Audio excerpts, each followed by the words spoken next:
Une des occupations majeures de l'État, c'est l'école. Et l'État seul ne peut pas joindre les deux bouts.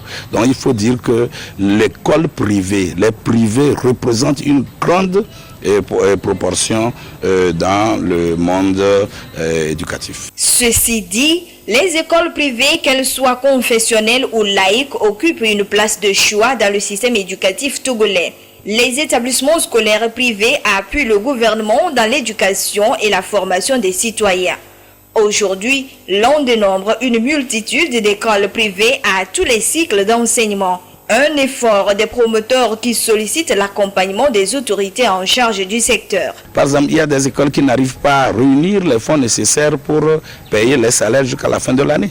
On est obligé de mettre la main à la poche. On est obligé de prendre des crédits pour terminer. Donc déjà, l'école privée fait beaucoup d'efforts. Maintenant, on demande à l'État de nous aider. Les autorisations, le montant est tellement élevé. Il y a certaines écoles qui n'arrivent pas à joindre ces bouts. Et puis, aujourd'hui, on dit 52 500 francs le SMIG.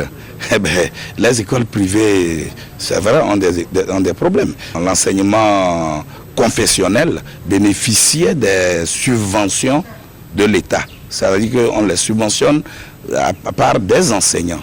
Mais le reste, nous, on n'en a pas.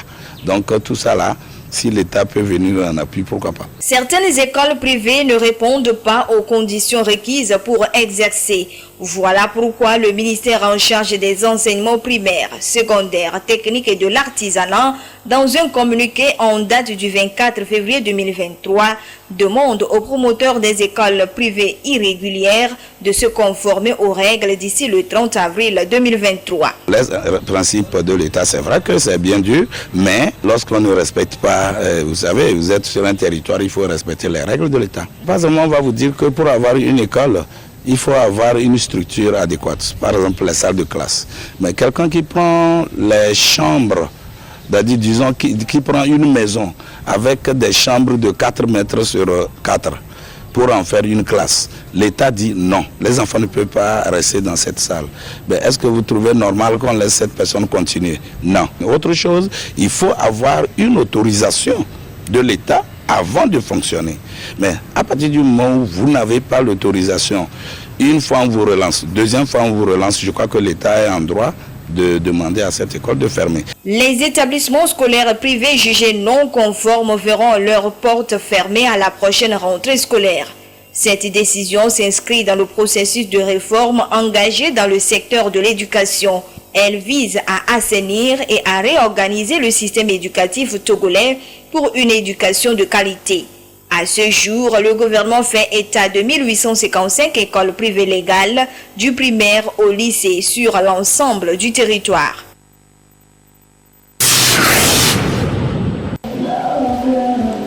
Parents, permettez à vos enfants de pratiquer des activités pouvant leur garantir une bonne santé mentale. C'est le conseil des spécialistes du domaine de la psychologie pour le bien-être mental des enfants. À cet effet, plusieurs activités éducatives et ludiques de divers secteurs sont énumérées. Nous avons l'atelier cuisine où les enfants vont apprendre à faire la pâtisserie, par exemple, où les enfants peuvent modeler à leur guise la farine et faire certaines créativités. Et c'est la fierté qui naît chez l'enfant qui réussit à faire une telle chose. L'enfant reconnaît qu'il est capable de faire telle ou telle chose et partager avec son entourage. Et il y a également des activités artistiques où les enfants peuvent apprendre à faire la peinture.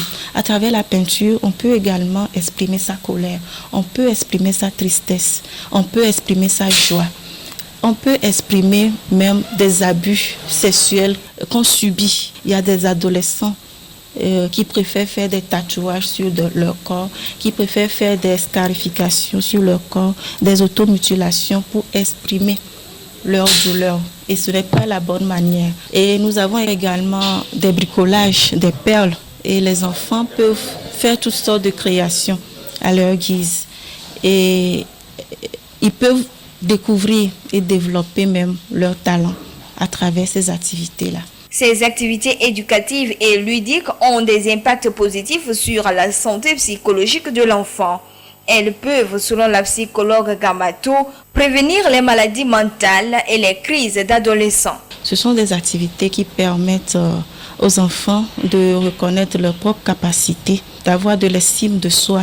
Ce sont des activités qui font stimuler l'intelligence et la créativité des enfants afin qu'ils puissent trouver plusieurs alternatives à l'âge adulte lorsqu'ils feront face à des situations difficiles et douloureuses de la vie qui peuvent même entraîner des maladies mentales comme les troubles dépressifs où on peut ressentir un sentiment de dévalorisation ou bien on peut être dans un état de tristesse permanent et qui peut même conduire au suicide. Cela peut épargner également des troubles mentaux comme les troubles anxieux qui sont caractérisés par une grande appréhension. Donc, ce sont également des activités qui permettent aux enfants et adolescents d'acquérir des compétences sociales, telles que savoir dire non au prochain qui peut proposer quelque chose de malveillant, quelque chose qui va à l'encontre de ses propres valeurs, de ses propres principes. L'enfant peut dire par exemple non à un ami qui propose d'aller prendre des substances chimiques telles que la drogue, l'alcool ou la cigarette.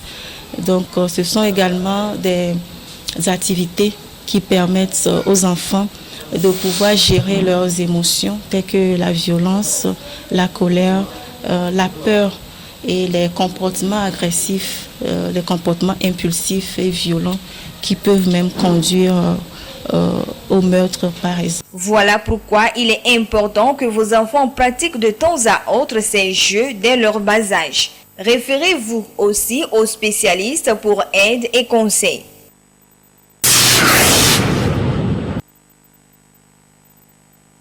Cyclones, sécheresse, irrégularité des pluies, inondations sont entre autres des conséquences des changements climatiques. Ces aléas climatiques ont un impact sur le rendement agricole. Face à cette situation, il urge de prendre des mesures alternatives d'adaptation. Et comme mesure alternative, l'utilisation des semences améliorées. Nous recommandons que lorsque deux grandes pluies qui peuvent atteindre 20 mm arrivent à se suivre, surtout quand on est en mars-avril, dans la partie méridionale, c'est le démarrage de la campagne. Vous avez choisi un terrain, d'accord, mais il faut que le terrain soit propice à ce que vous voulez. Bon, si nous prenons toujours notre culture baromètre au Togo, je veux dire le maïs, nous avons plusieurs variétés. Il y a les variétés à cycle court, les variétés à cycle intermédiaire et puis les variétés à cycle long. De cycle court, c'est la famille des TZEE, dont le cycle tourne autour de 85-90 jours. Bon, intermédiaire, c'est entre 90 et 100 jours et puis bon, le cycle long va jusqu'à 110, voire même 120. C'est pour que l'on puisse bien caler sa production. Toutes les variétés, s'il y a une poche de sécheresse, il faut que la poche de sécheresse soit traversée. Ça, c'est très important. L'autre aspect important à ne pas négliger dans la pratique agricole est le respect de la gestion durable des terres. Pour récolter et pour bien récolter, il faut savoir à quel moment tu as semé. Quand est-ce que tu vas sarcler? On fait le sarclage, on apporte l'engrais NPK entre 15 et 21 jours. Ensuite, on reviendra pour apporter de l'urée pour pouvoir faire le bionnage et puis ça permettra alors au maïs de bien se porter et ainsi de suite. Et nous disons qu'il faut toujours respecter les doses. Mais nous recommandons, ceci n'est pas facile, mais nous recommandons qu'il y ait la fumure organique. Le compost. Des conseils pratiques et utiles à mettre en application pour tirer meilleur profit de sa production agricole. Soulignant que l'Agence nationale de la météorologie du Togo, ANAMET, a déjà mis à la disposition des agriculteurs des données de la prévision de la grande saison au sud du Togo. Et selon cette prévision, il est prévu entre mars, avril et mai, dans les régions maritimes, des plateaux et centrales, des précipitations normales qui évolueront vers une situation excédentaire. Par contre, dans la Kara et les savanes, une pluviométrie déficitaire à tendance normale est annoncée. Et durant avril, mai et juin, tout le pays connaîtra une situation normale à tendance excédentaire, à l'exception des savanes où les précipitations excédentaires anormales sont prévues.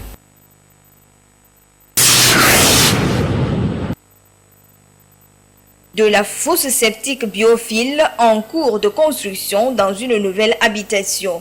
C'est la tendance ces dernières années au Togo. Beaucoup de propriétaires de maisons préfèrent ce système à cause de ses multiples avantages. Les anciennes fosses nécessitent à un moment donné des vidanges, ce qui pollue vraiment à l'environnement, nous le savons tous. Cette nouvelle biotechnologie appelée fosse biophile ne se remplit pas. Du coup, il n'y a pas besoin de vidange. Elle occupe peu d'espace et dure pendant longtemps, 25 ans voire 30 ans, sans vidange ni entretien. Si nous prenons par exemple les anciennes fosses septiques, il faut dépenser au minimum, même si vous avez un maçon dans votre famille, il faut dépenser au moins 500 000.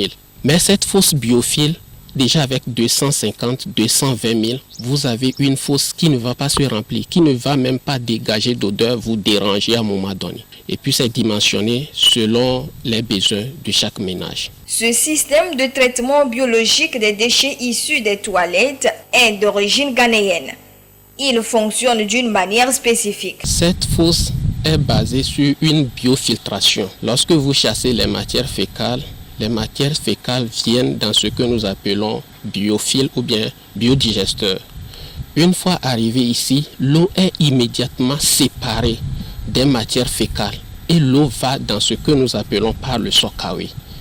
Une fois dans le sokawe, il y a des biofiltres aussi dans le sokawe, maintenant qui purifient encore de nouveau cette eau. Et l'eau maintenant s'infiltre dans le sous-sol. Dans l'endroit où les matières fécales restent, que nous appelons communément biodigesteur, là-bas il y a des micro-organismes qui prennent maintenant le rôle de digérer ces matières organiques. En réalité, c'est leur nourriture.